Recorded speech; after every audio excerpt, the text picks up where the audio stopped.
Bonjour, c'est Cédric de Biodiète et avant de parler de l'huile de coco, si vous souhaitez être informé de toutes ces vidéos, vous pouvez vous abonner juste en dessous à la chaîne Biodiète qu'on va remettre un peu en place et également mettre un petit pouce si vous trouvez que cette vidéo est sympa et vous a apporté quelque chose. Ça me stimulera vraiment à me donner envie de faire des vidéos. D'ailleurs, à ce sujet, sachez que toutes ces vidéos sont collaboratives.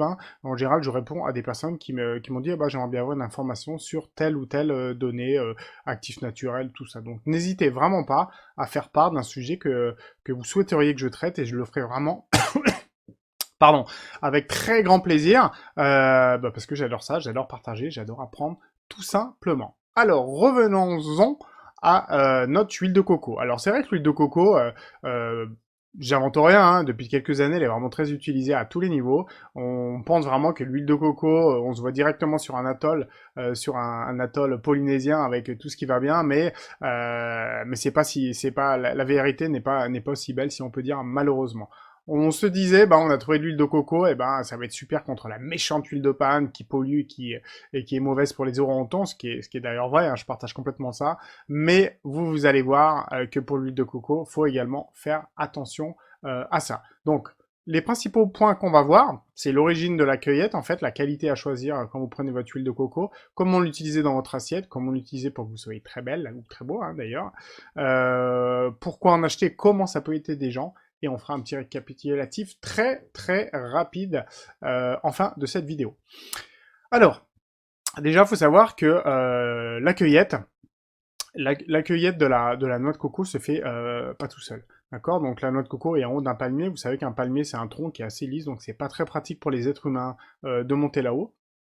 Et on n'a pas encore inventé des machines qui permettent de cueillir en fait les noix de coco. Donc ce qui se passe, c'est que les noix de coco, souvent c'est dans des pays chauds, donc des pays plutôt qui sont pauvres, de manière générale, attention. Et du coup, les éleveurs en fait, ou les agriculteurs, je sais pas comment on peut dire ça, ou les producteurs, en fait utilisent tout simplement des macaques. Il faut savoir que les macaques ont l'habitude de monter sur les palmiers et ont aussi un rendement nettement, mais nettement plus élevé que l'être humain. L'être humain, comment il fait? En fait, il a simplement une tige, un bâton, et en haut de ce bâton, vous avez un ustensile qui permettra de couper et ainsi de récupérer la noix de coco. Mais le rendement est pas rapide et du coup, on utilise les macaques comme je vous ai dit. Donc, comment ils sont utilisés? Simplement, les macaques sont élevés, sont plutôt dressés de manière pas très sympathique parce que les macaques sont sont des animaux, pardon, qui sont sauvages et quand on veut adopter un animal qui est sauvage, c'est jamais très simple. Donc c'est vrai que c'est plutôt avec de la violence de manière globale. Et du coup, voilà, l'être humain sort, on va dire, le macaque de son milieu naturel. Il faut savoir qu'un macaque vit de manière très sociale. L'importance de la famille est très importante dans son équilibre. Donc en fait, on sort ce macaque et puis on va l'exploiter au maximum pour qu'il puisse donner un maximum de noix de coco. Voilà pourquoi, en fait, il faut faire très attention aux marques que vous choisissez et avoir un maximum d'informations sur le type de cueillette. Donc vous l'avez compris, il peut encore avoir des cueillettes manuelles qui sont faites la plupart du temps pour les producteurs biologiques ou même véganes. L'avantage en fait d'avoir un produit vegan, labellisé vegan, c'est pour ceux qui veulent absolument rien d'animal dedans, c'est le cas, mais aussi il n'y a aucune exploitation animale. Donc voilà l'avantage d'avoir une pardon, d'avoir vraiment un label qui amène une vraiment plus-value à tous les niveaux. Donc on a parlé un peu de comment choisir. N'hésitez vraiment pas à demander cette information dans tous les produits d'ailleurs, que ce soit les produits pour la cuisine ou des produits ou des produits pour la beauté.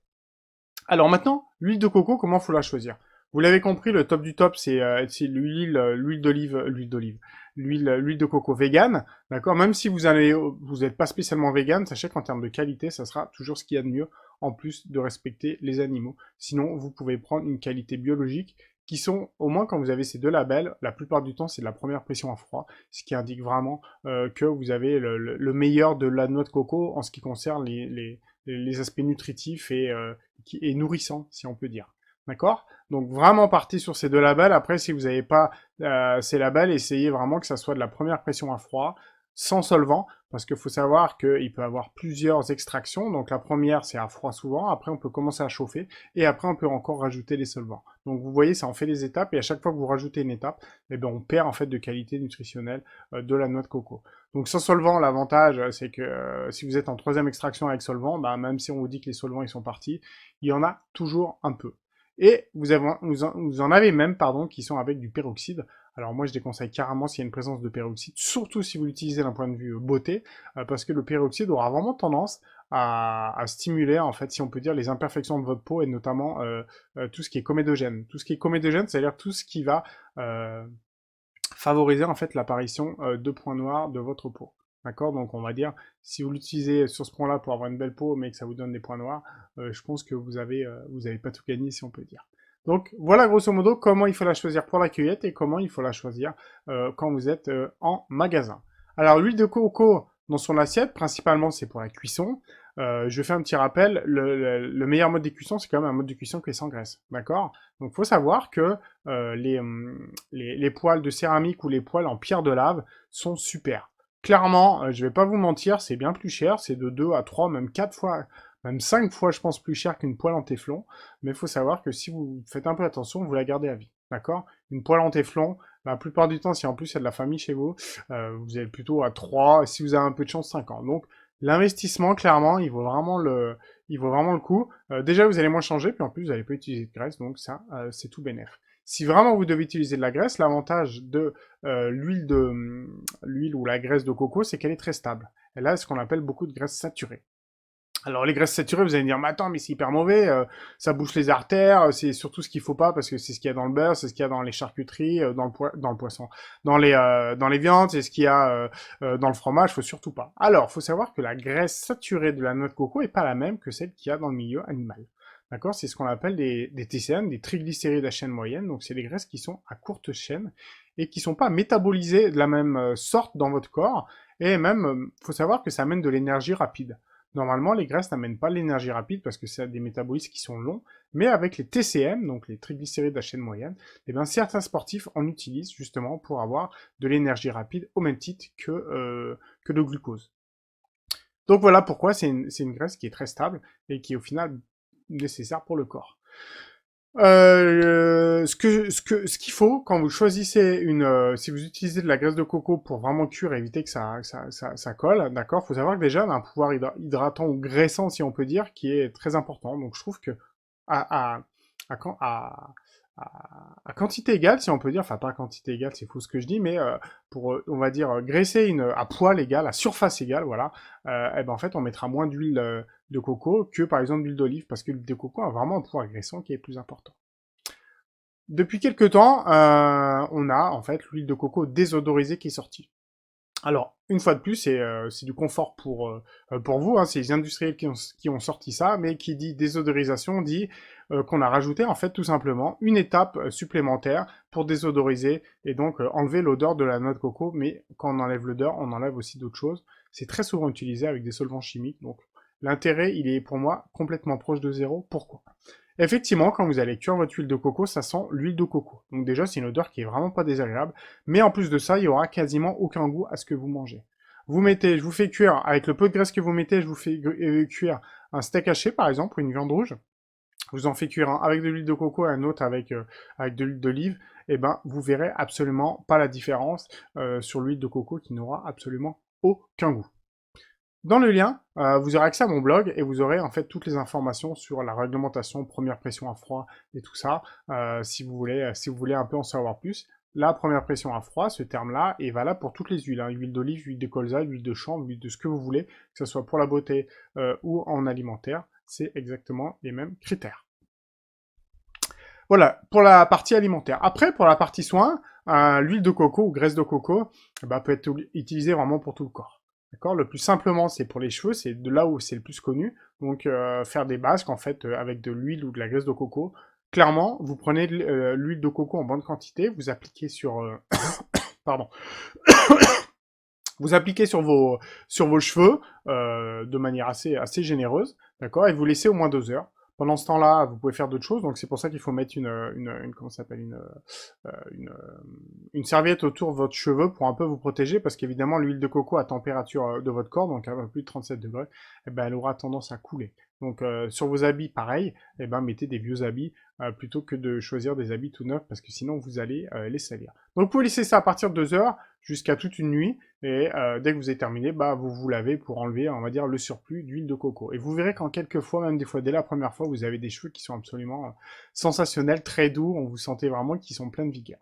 Donc ça, c'est la première utilisation, et on peut faire également ça pour les sourcils et les cils, d'accord, et également les ongles. Faire mettre de la graisse mettre de la graisse, de l'huile de coco à tous ces endroits, ça sera très très efficace.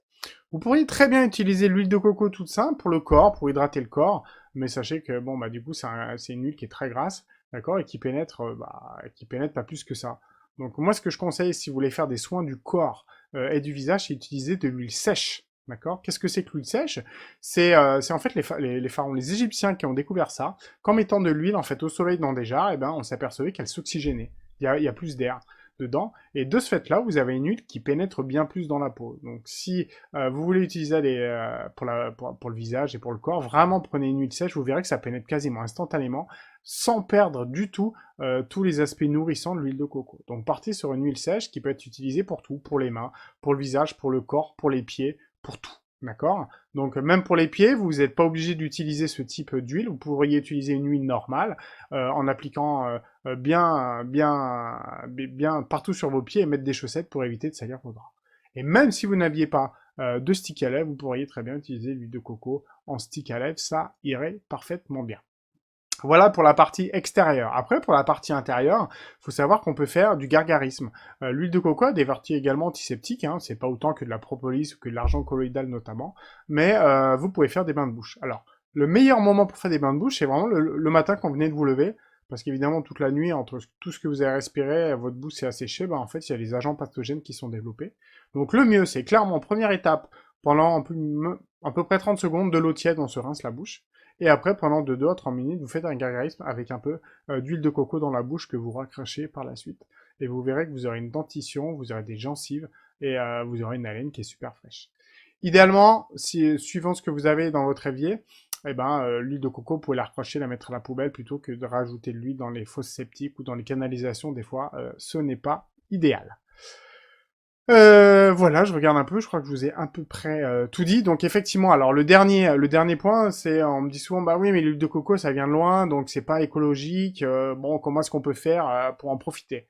Alors clairement, si on prend vraiment d'un point de vue charge et en CO2, effectivement l'huile de coco vient de loin, d'accord? Donc là, d'un point de vue extrait consommation de CO2, là vous avez quelque chose. Par contre, il faut savoir, comme je l'ai dit tout à l'heure, l'huile de coco vient très souvent en fait des pays chauds qui sont souvent des pays pauvres. D'accord? Dans ces pays pauvres, beaucoup ne vivent pas mais survivent. En plus de ça, vous avez compris que c'est un boulot qui est pas très facile. Donc les gens essaient vraiment de trouver un rendement le plus rapide et le maximum pour gagner leur argent tout simplement. Alors, toutes les personnes qui achèteraient enfin, il faut savoir que les producteurs bio ou même véganes de ces propres pays, en fait, ne peuvent pas vendre leurs marchandises tout simplement sur place parce qu'elle est trop chère. D'accord? Donc, ces personnes qui voudraient respecter un peu et qui auraient une éthique envers les animaux et respecter un peu leur planète pour éviter d'avoir de la culture intensive, eh ben, ils peuvent pas vendre leurs marchandises sur place. Donc, c'est à nous, si on peut dire occidentaux, qui avons suffisamment de pouvoir d'achat, qui peuvent acheter ce type de produit. Voilà pourquoi, en fait, d'un point de vue social, vous pouvez aider ces gens qui veulent s'en sortir, éviter de polluer un peu moins leur comment ça s'appelle leur planète, tout simplement. Qu'est-ce que je voulais rajouter d'autre? On a sonné chez moi, c'est pour ça que ça m'a un peu déconcentré. Donc j'ai vu, on a parlé de ça. Donc voilà, donc le but vraiment c'est d'avoir aucun gâchis, d'accord? Donc que vous l'utilisez aussi bien pour la beauté que pour la cuisine. Le mieux c'est vraiment d'utiliser uniquement ce que vous avez besoin, comme ça il n'y a pas de gâchis et vous en achetez le moins possible. Et vous limitez ainsi votre impact en termes de CO2. Voilà, on a fait grosso modo un peu le tour de l'huile de coco. Pour un petit rappel très simple, donc on fait vraiment attention à la qualité de son huile de coco, la filière. N'hésitez vraiment pas à demander aux marques. Hein. Nous, chez Biodiète, on essaie vraiment d'avoir le maximum de transparence et de demander aux marques qu'est-ce qu'elles utilisent comme huile de coco.